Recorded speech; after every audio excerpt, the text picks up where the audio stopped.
Hi, this is David Sexton, and to be honest, I looked at the wrong chapter and did a blog on the wrong steps that drive change. I did not want to be incorrect in my assignment, thus I'm doing a new one for the correct topic this time, or at least I hope so. Now, the six elements that Sinninger suggests drive change are connectedness matters, vision, value, support, professional development, and embracement. The first element is connectedness matters, and I believe this can be viewed in a couple of ways. First, we are connected to one another and to the amount of information that is available via the internet, smartphones, and various applications. If we seek to be connected, the inevitable changes that will come will not be a surprise and will not affect those of us who are connected as much because we'll be more prepared. I also believe the connectedness could apply to how well your school system is set up and how much bandwidth is being dedicated to it. For any change to be effective, the teachers and students need to know that the reliability of the system will support their efforts to accommodate this change.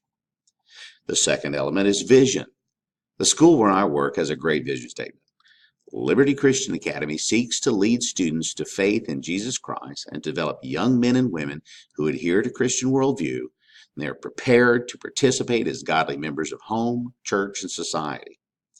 I believe it is the vision of all those who are involved in the development of any program that must be at the forefront.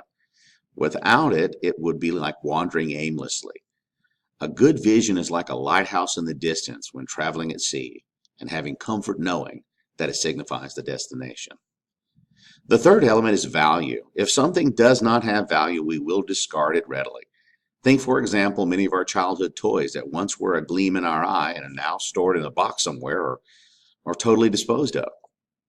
Technology must have value, or those who are asked to use it will set it aside and go with what they're comfortable with and what they already know.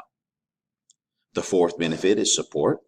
I believe that this is a pivotal point in the success of achieving the change sought after. I can reflect on my own time as an educator and being informed of an upcoming change and or revision in our use of technology. And honestly, the first thought I had is dread. I hate trying to prepare for a class and feel inadequate to do it properly. Therefore, I need the proper amount of support from all those around me to ensure my level of confidence that it will be done properly, and if a problem does arise, I can call on those in the know and expect their quick and friendly response. When I know support is in place, I'm ready to embrace the change. The fifth element is professional development. I believe this could actually be a subheading under support, but also see it as a valuable standalone concept. I cannot imagine being put in a cockpit of a Boeing 747 and being told to take it on a flight to a set destination without proper training.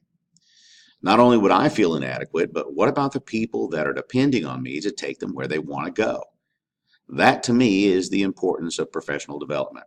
All of our students are depending on us to take them somewhere new and exciting, but that will be incredibly difficult and awkward if we're not prepared for it and feel confident in our own success. The sixth and final element is embracement. Once again, I see an overlap of elements, this time between professional development and embracement. If the staff of a school system feels prepared and confident in new technology, they will embrace it for the value that it will bring to their classroom. But if they don't, they may buck the system. This past school year, our school where I work, we were putting in a new learning management system, and we spent extensive hours trying to make sure that we had to grasp on the nuances of it before our students arrived. The first day of school went without a hitch because LCA incorporated all the elements stated above. I guess they work.